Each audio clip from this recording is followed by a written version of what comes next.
So we're going to talk about some decision making here within this team concept. So in order to make correct decisions and appropriate decisions that are good for the project, we need full participation by the entire team. Kind of like what Jamie had alluded to. If you're that shy person that doesn't speak out much, you know, not asking you to go do public speaking in front of Carnegie Hall or anything, but you do need to speak out within the team concept, the team environment, because what you have to bring is important. So the expectation here is full participation by everyone on the team.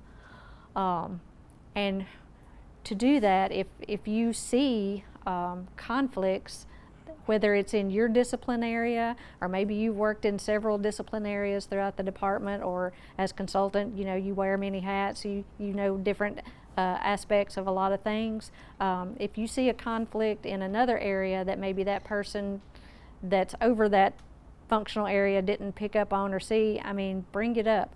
You know, it's all about what's best for the project and the project team. So clearly state any project conflicts that you see as you go forward.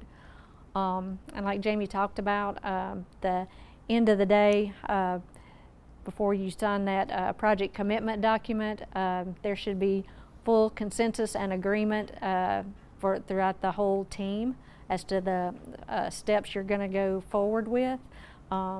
Does that mean it's going to be your idea? Does that mean you're going to necessarily agree with it? You might not, but if you can see past what your own issues are, if you've made your issues known and it's been vetted within the team, and they decided we're going to take that risk going forward, we hear what your conflicts are, but for the good of the project and as a team, we're going to move forward with the risk of those conflicts, and we're going to try to mitigate those as you go along. So maybe you don't necessarily agree with it in part and parcel of the whole concept going forward, but you can see the greater good of how it is best to move forward with the decision that maybe wasn't necessarily yours going forward. And like Jamie said, don't go out the door grumbling and carrying on. That doesn't build trust in your team when they hear from somebody else that you've talked poorly about how the team operated and that sort of thing. That breaks down morale, that breaks down the trust in the team, and it just won't be good going forward. The discipline leads that are on these project teams will be responsible for making project decisions. Kind of the thought behind the whole thing is these project teams, of course, will have the discipline leads. But as we go forward, you want to bring those junior members with you into the project so they can see and observe and get experience working in these project teams, but they won't necessarily be the decision makers, but they're learning how to be decision makers by watching you and watching others in the team. Decisions are not elevated beyond the discipline leads in a project team. So we know there can be big, hairy conflicts that come up, something that's of real significance that may have to be elevated. We're not saying we're going to keep this all secret within the team and not share important issues up the chain. If there's certain major conflicts, it may have to be elevated. But for the everyday decisions of how you're going to move forward with the projects, it should not have to go beyond the team itself.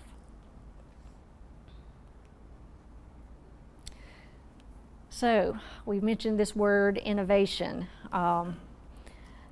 So this is just a little definition. There's several definitions of innovation out there if you ever look it up. But this one is the ability to come up with new ideas and novel approaches to problems, to be creative and flexible. I thought that particular definition applied very well here.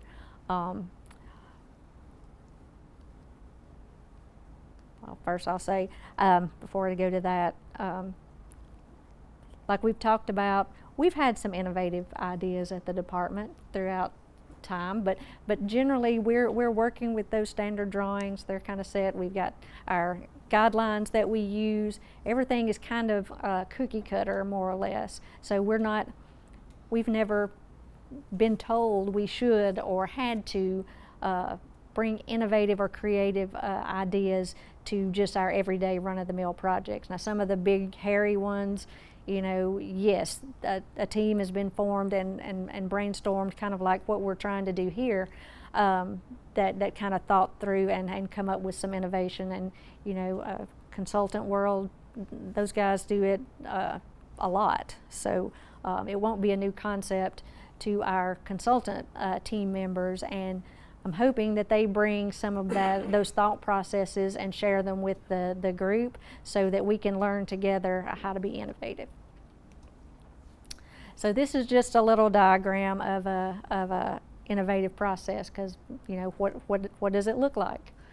So this one says at the top, you try to understand what the problem was all about. So what would that look like to us? Maybe that looks like reading the concept report, finding out what the vision and mission is for this particular project. And then you explore your user's world. For us, that might mean the team going out to make a site visit, to look at existing conditions, to see what's out there. And maybe you take your, you know, you've got a right-of-way guy on your team, maybe you take a construction guy, a maintenance guy, you know, traffic folks, take them out there, and you look at the existing condition and the folks that are using, our customers that are using that facility. And, you know, you spout out some ideas, and then construction may go, if you do that, that's going to cause all these problems over here. You look, you've got this rock wall over here. It's going to, you know, take a long time for construction, and of course extra cost to, you know, hoe around this rock wall down or whatever. And then the maintenance guy says, you know, that ditch along there, we have problems. We have to clean that thing out like every other week. It silts up all the time.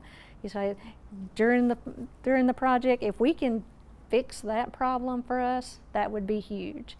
So you're looking at it really holistically, and also how the users, including internal and external users of the area.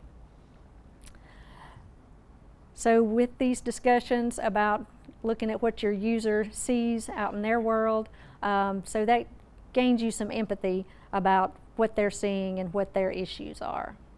So then you go back and you define what your problem is. So you sit down and you start brainstorming ideas for, you've looked at the concept report, you've gone out and seen the site in person, you kind of understand different functional areas, concerns. So now you start brainstorming ideas, and everything, nothing's off the table, bring it all. These brainstorming sessions, and we'll have some activities that kind of show you that process, but just bring it all and then look at it all and go, well, if you do this, then that impacts this person over here. It's like, oh, okay, well, we'll do something different there. So just bring it all to be vetted within the team.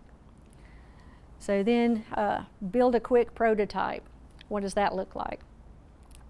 That might look like, okay, you've got kind of your general alignment there. We're going to push a rural template through there just to see where the slopes end up, see what our impact area is, and that sort of thing. So, and then maybe you see where it's getting into a stream over here. Oh, maybe we can shift that alignment over this way a little bit to keep these slopes out of the stream. So it's an iterative process. You just kind of look at what you've got, push something quick through, take it back to the team, discuss it. Maybe you go back and do another quick draft prototype, and you look at it again. And it's an iterative process until you get to the final product of what you want to implement. So that's kind of that creative design process. Any thoughts on that before I go forward? Okay. So what is our current process? So we start with a STID document. We know it can be hundreds of pages for some of them. It's very detailed and has nice colored up concept plans and everything with it. And that gets passed off to project development. Project development basically takes that design, more or less, that's been done by STID and kind of implements that and creates construction plans so that it can be built. Construction gets it. Well, they've not been involved previously in any of the decisions. Well, I'll even go back. So project development was not involved in any of this decision making as to how the concept came up in the first place. It gets passed over to project development. They interpret it best they know how, come up with the plans, they get passed off to construction. Construction's out there, there's a design issue, and maybe they figure out some creative way to kind of work around it and that sort of thing, and not have to take it back to design. They're not supposed to do that, and then once it's constructed, it gets passed off to maintenance, and maybe construction made some choices and decisions out there of things that they did that impact maintenance. So that's kind of the current process, and there's no really opportunity to go backwards and get that feedback in order to improve what we're trying to do. So like I said, it's the current process is fairly rigid and geared towards a cookie cutter set of plans that optimizes speed over innovation. So you can have speed or you can have accuracy, but you cannot have both at the same time. It is not possible. The current process is a tip to tail. Like I said, you have some stops in there where you have to finish this before we can move forward with this process. And so that in and of itself has some inefficiencies built in. Standard drawings are applied to ensure consistency. We're not doing away with standard drawings. There will always be standard drawings and design guides and that sort of thing, but we're not going to look to those as our sole source of designing projects. And so this process is kind of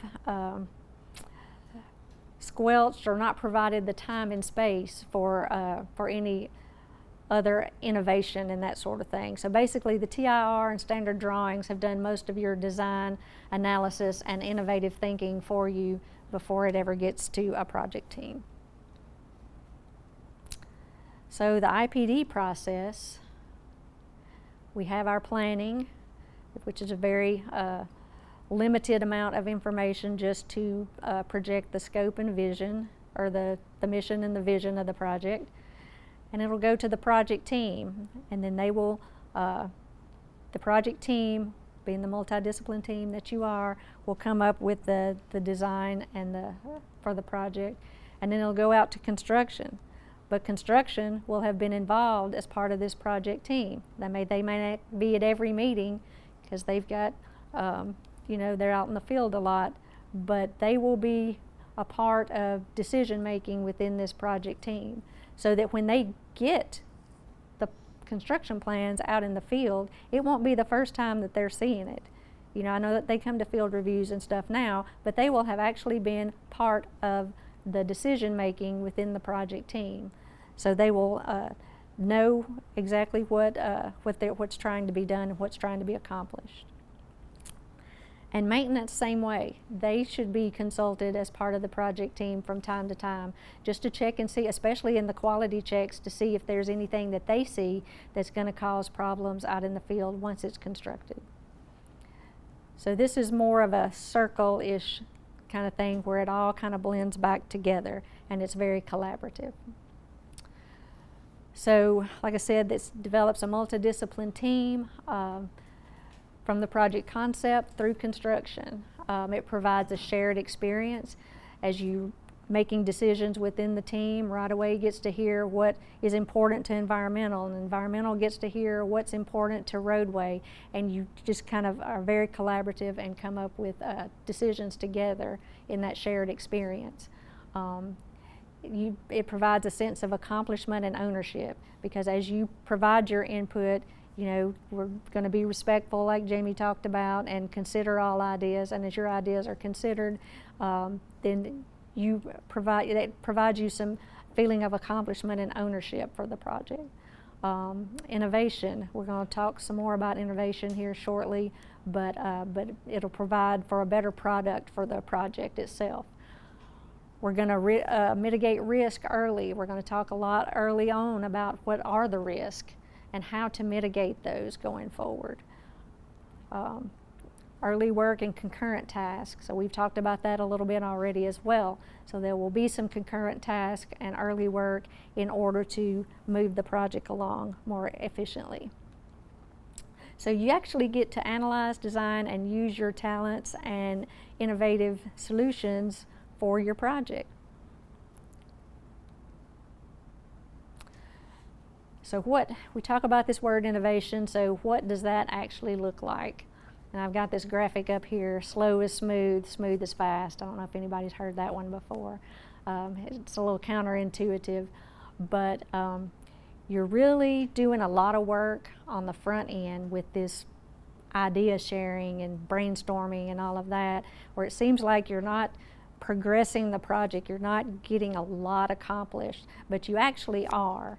So when all of this is being assessed earlier on, you don't have the hiccups and the setbacks in the middle of the process that bring you back to square one and start all over again. So that's kind of what I mean about slow is smooth and smooth is fast. It might seem slow at first, but it will lead to a more efficient process further on. So less frustration, more satisfaction.